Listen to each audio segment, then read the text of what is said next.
రీసెంట్‌గా మన దగ్గరకు ఒక కస్టమర్ వచ్చి, ఒక న్యూ సిస్టమ్ కావాలి, మాకు ఒక కొటేషన్ కావాలి అని అడిగారనమాట. మనం వచ్చేసి వాళ్ళని అడిగానన్నమాట. అసలు మీకు ఏ పర్పస్ కావాలి? మీరు దేనికి వాడుతున్నారంటే, వాళ్ళకి జస్ట్ ఆన్‌లైన్ బిల్లింగ్ పర్పస్ అడిగారనమాట. మనం బిల్లింగ్ పర్పస్‌కి మంచి సిస్టమ్ ఒకటి కొటేషన్ ఇచ్చాం. వాళ్ళేం చేశారంటే, ఓకే. ఈవినింగ్ వస్తానని చెప్పేసారు.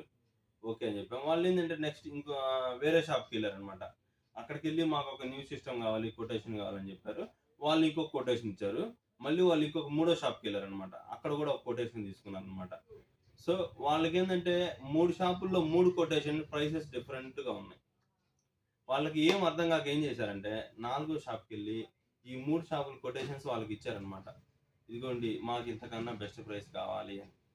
వాళ్ళు అడిగిందేందంటే బెస్ట్ ప్రైస్ అంతే. వాళ్ళకి ఏం అర్థమైందంటే, ఓకే. ఈళ్ళకి ఓన్లీ ప్రైసే కావాలి. కాన్ఫిగరేషన్స్, ఫీచర్స్, ర్యామ్, ఎస్ఎస్‌డీ అవన్నీ నథింగ్. అవి ఎంత ఫీచర్స్ ఇచ్చినా పర్లేదని అర్థం చేసుకొని, మార్కెట్‌లో 12,000 వర్తబుల్ ఉండే సిస్టమ్ 17,000కి ఇచ్చారనమాట వాళ్ళకి. వాళ్ళేం చూసుకుంటున్నారంటే ప్రైస్ అనేదే చూసుకుంటున్నారనమాట. దాని కాన్ఫిగరేషన్ ఏంది, దాని జనరేషన్ ఏంది, ర్యామ్, ఎస్ఎస్‌డీ, మదర్ బోర్డ్ ఇవేం అవసరం లేదనమాట. నేనేమంటానంటే మన సిస్టమ్ కొనబోయే ముందు ప్రతిదీ ఫుల్ ఫ్లెడ్జ్‌గా ప్రతిదీ మనమే నోటీస్ చేసుకొని షాప్‌కెళ్ళి మనం కొటేషన్ ఇయ్యమని చెప్పకూడదనమాట. మనమే మాకు ఈ ఫీచర్స్ కావాలి. మీ దగ్గర ఎంత కాస్ట్‌కొస్తుంది? ఈ బ్రాండ్ కావాలి. మీ దగ్గర ఎంత కాస్ట్ వస్తుందని అడగాలనమాట. మనం వెళ్లి కొటేషన్ ఇవ్వండి అని ప్రతి షాప్‌కెళ్తే ప్రతి షాపు వాళ్ళు వాళ్ళ దగ్గర అవైలబిలిటీని బట్టి వాళ్ళొక కొటేషన్ ఇస్తారనమాట.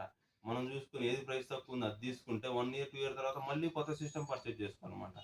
మనం ఏందంటే చూసుకొని మన వర్క్‌ని బట్టి అడ్వాన్స్ మోడల్ మనం పర్చేజ్ చేసుకోవాలి. మనకు ఓన్లీ ప్రైసింగే కావాలంటే మాకొచ్చి 10,000లో కావాలి, 12,000లో కావాలని చెప్తే అలానే ఇద్దాం. నేనేమంటా ప్రైసింగే కాన్సెప్ట్‌గా కొనకూడదనమాట. మన పర్పస్ ఏంది? కాన్సెప్ట్ ఏంది? ఎన్ని ఇయర్స్ ఎక్స్‌పెక్ట్ చేస్తున్నాం? ఎంత ఎంత లైఫ్ ఎక్స్‌పెక్ట్ చేసి మనకు సిస్టమ్ కావాలని దాన్ని బట్టి మనం సిస్టమ్ కొనుక్కోవాలి. ప్రైస్ మీద డిపెండ్ అయ్యి కొనుక్కోవాలంటే సిస్టమ్స్‌లో మనకైతే ప్రైస్ అనేది లిమిట్ లేదనమాట. ఎంత తక్కువలో కావాలన్నా మనకు సిస్టమ్స్ వస్తాయి. ఎంత కాస్ట్‌లో కావాలన్నా కూడా మనకొస్తాయి. సో, మనం కొనబోయే ముందు మన పర్పస్, కాన్సెప్ట్ మనం దాన్ని బట్టి తీసుకొని పర్చేజ్ చేసుకోండి. అప్పుడు మనకి ప్రైస్ గూడా బెస్ట్ ప్రైస్ వస్తది. అమౌంట్ గూడా చాలా సేవ్ అయిద్ది.